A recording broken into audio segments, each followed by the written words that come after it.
Recently, I just learned the value of slow travel. What is slow travel? So cheers muna tayo. This is my second glass of beer.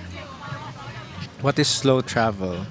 Slow travel is a mindful approach that prioritizes deep, immersive experiences over rushing through a rigid checklist of tourist attraction. It emphasizes staying in fewer places for longer, engaging with local culture, reducing your carbon footprint, and treating your journey itself as an enjoyable part of the trip. I started traveling, or I started enjoying the value of travel way back in 2014. So dati kasi I'm not really into traveling kasi I think gastos lang siya eh. Kasi at the end of the trip, 'di ba? Uwi ka lang din and then that's it. Walang tangible. I felt like there's no tangible value into it 'yon. Kasi nga uwi ka and then that's it. 'Di ba? But then nung 2014, I started traveling and actually yung first destination ko pa noon is 100 Islands in Pangasinan. Ayan. So doon ako nag-start mag-travel pero as part of the group. After nun parang na-enjoy ko yung value of traveling. So I made sure na every 3 to 6 months meron akong biyahe kasi that time nag-work pa ako sa call center, ganyan. So medyo I was okay, 'di ba? I was okay. I was earning okay. So I can allot specific budget for my travels. And then usually yung mga traveling nag-start pa ako niyan mga 3 days 2 nights. Yeah, 3 days 2 nights. And then eventually naging 4 days 3 nights na siya, mga ganun. And then parang nung una-una pa, nasa Pinas pa ako, parang medyo feeling ko nagmamadali pa ako. Parang madali siya kasi nga 3 days 2 nights ka lang. So parang as much as possible gusto mo isiksik lahat within that short period of time, 'di ba? So parang not really but mas pagod siya, ika nga. And then eventually nagkaroon ng budget, naging 4 days 3 nights na, which give us more time to explore and a little time or some time for rest as well. Ayan. And I am aware na marami talaga na travelers or tourists would really like to explore Europe, and hindi naman ako naiba doon. And then ayun, so nagstick din ako sa 4 days 3 nights, and then last year I enjoyed the value of slow travel as a trentahe na rin. Last year parang nag-start na magstay sa country or city or basta yung destination na pupuntahan ko for at least 5 days. Enough time to immerse myself sa mismong lugar, experience what the locals are experiencing, 'di ba?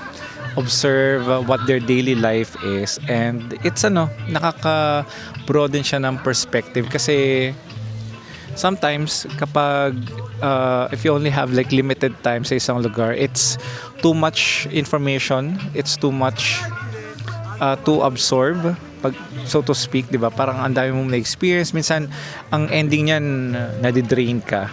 Ayan, very draining siya. And then ito nga, like here in this travel, I'm staying here for 6 days, and I'm staying close to the capital, which is Fira. Very convenient siya for me, kahit kailangan ko mag bus ride kasi nga it has given me enough time to rest and then explore yung mga bagay na gusto ko i-explore at the same time. And also yung food, yan. Isa yan sa mga nilook forward ko talaga when visiting a certain place. Yung mga traditional food na meron doon sa isang lugar na yan. Minsan kasi, pag nagta-travel ka, yung mga, yung mga gustong punta, naka-checklist na yan, di ba? For day 1, ganito, day 2, ganyan, day 3, ganyan. And then, pag limited kasi yung oras mo, like 3 days, 2 nights, 4 days, 3 nights, ang ending kasi niyan parang nagiging checklisty yung yung biyahe mo. Cheers muna. So nagiging checklist kasi yung dating ng ng pagta-travel mo. So ang point mo lang is narating ko na, okay, check. Next naman, check na. Okay, ito na naman tayo, ito na naman tayo. Pero hindi mo na i-immerse yung sarili mo dun sa mismong lugar. It's more on visual lang rather than the experience itself. So minsan may mga tour kasi ako or travel na parang ang dami kong nalilista sa na gusto kong puntahan, and then eventually parang kaya ko pala siyang tapusin within 1 day or 2 days lang. So ano yung gagawin mo doon sa mga natitirang araw? 'Di ba? Kunyari, let's say ito sa let's say in Santorini, so 6 days ako dito. Tapos yung karamihan ng mga nasa itinerary ko, tapos ko na in 3 days or 4 days. So ano yung mga kailangan ko pang pwedeng gawin? So doon papasok yung experiences. That's why I had mga tours.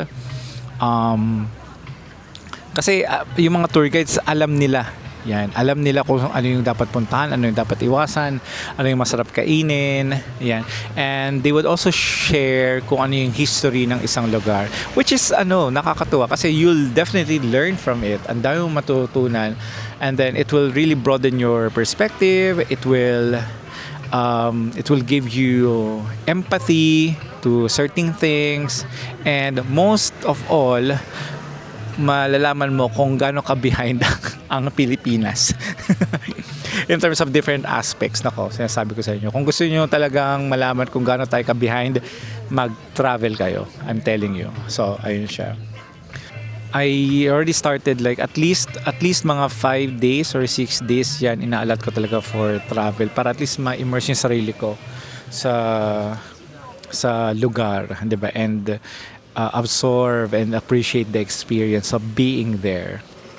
Not just being there, but being in there. You know what I mean? Lapit muna tayo sa beach, pero ito siya. Kasi I have like 10 minutes left. Check lang natin. Yeah. Black nga siya.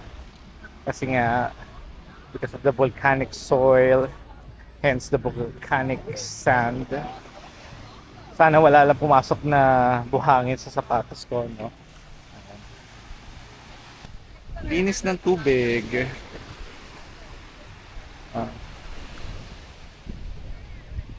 Daming tao. Tapos ang galing, I'm not sure kung kita sa camera, but it glistens. Probably because of the minerals. Okay, that's it. Balik na tayo. Bukas na tayo mag-swimming.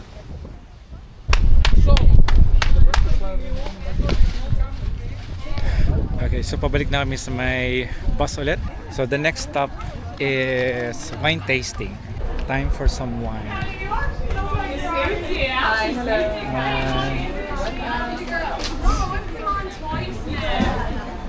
Ano naman setup for large venues. Sabi we'll have 5 kinds of wines daw dito. And the wines are really rich because of the volcanic soil, which is rich in minerals. And that's why the Greek wines are very unique. So let's see. As a wine connoisseur. With drink loud voice in 3. 1, 2, 3.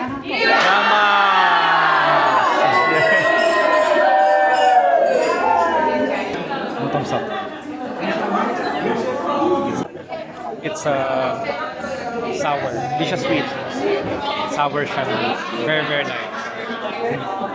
nice. Mas acidic siya. Kaya maasid.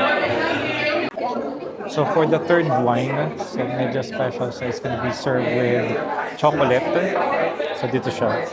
Chocolate, wine here and then chocolate. So the technique is to sip and then have the chocolate and then sip again to compare yung taste daw with and without the chocolate.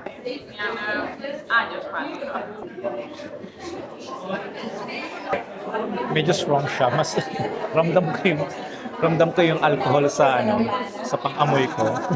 Okay, yaman! So, sip. Chocolate. Sip.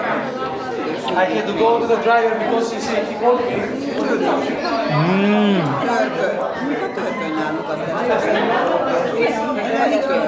Ang galing. Parang mas rich yung flavor. And then, parang na-enhance yung flavor with the chocolate. It's good. Sadly, the wine tasting is over. So we had, akala ko 5, 3 lang pala. Expect ko naman masyado masisengla ko ng very light. But okay naman, we got to experience some Greek wines, ayan. Pero mas iba siya compared dun sa wine na natikman ko kahapon, which is Assyrtiko.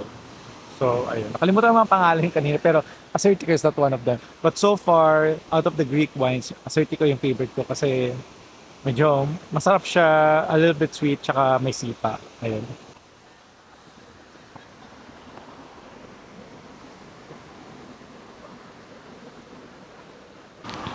Kamukha niyo yung beach sa Mindoro, yung Dangay Beach. Ayan. It reminds me of that. It reminds me of home. Kasi medyo mabato, tapos maalo ng konti, tapos walang masyado lumalangoy. Nakakatuwa. Parang beach lang sa Mindoro. We're now in our final stop, which is the village of Iya. Dito na kami maghintay ng sunset. It's a small village though in Santorini, so my northern part of the island. And Jacob, yung tour guide, is kind enough to give us 6 options where to appreciate the sunset. So pwede mong panood yung paglubog ng araw. Yung iba doon free, yung iba mga cocktail bar and restaurants, but of course you have to purchase something so you can stay there.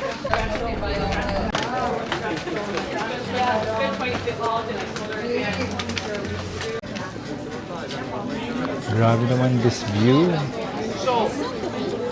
So we're now in the queue para do sa 3 blue domes of Iya. Ayan. Maikli lang daw yung Okay, let's see. Let's see and wait and then ask someone to take my photo. Ja, nee, dat is wat ik ook. Nee, dat Maar, luister, zij Okay, so these are the blue domes na. So kailangan lang makalapit for the selfie. Then you have the caldera. Ayan. Tiyaga lang. Sabi mas maikli daw yung pila for today, so we're lucky.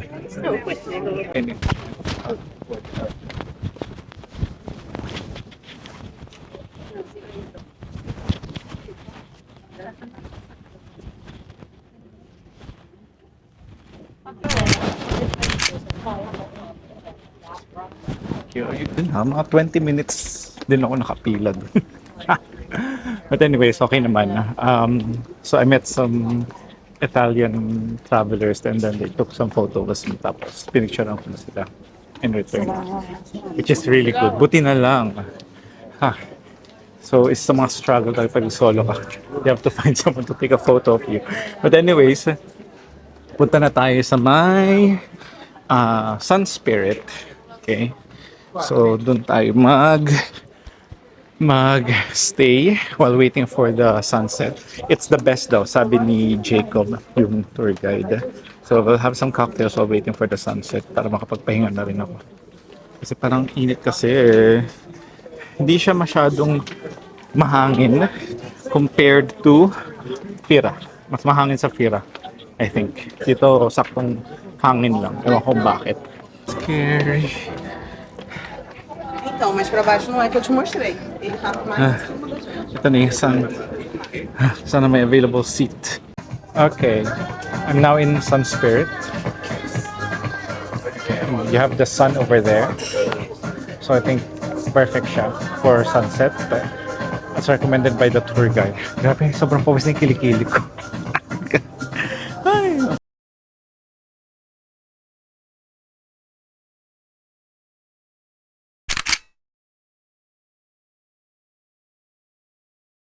Sun has finally set in Iya. So kahapon nandun tayo sa Fira. Ngayon nasa Iya naman tayo. It's nice. But I don't know, siguro bias lang talaga ako. But I think Boracay sunset may panama pa rin siya. Sorry. Because yung sunset kasi dito, may kita mo siya, lulubog siya sa likod ng island or mountain or terrain ba yun, kung ano man yun.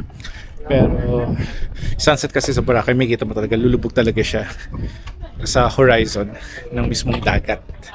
Yun siya. Kaya siya mas better. And then you see yung view ng mga dumadaan ng mga vinta, ng mga bangka. So it's amazing, an amazing view.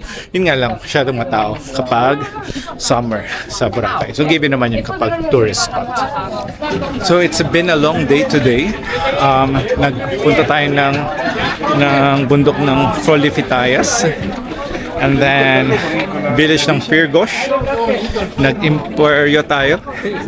And then we had lunch sa may Black Beach, sa may Perisa. And then we have wine tasting. And then ito na nga, sunset at the village of Iya. So very productive today. So there's more for tomorrow. Thank you so much for watching, guys, and see you next time. Bye!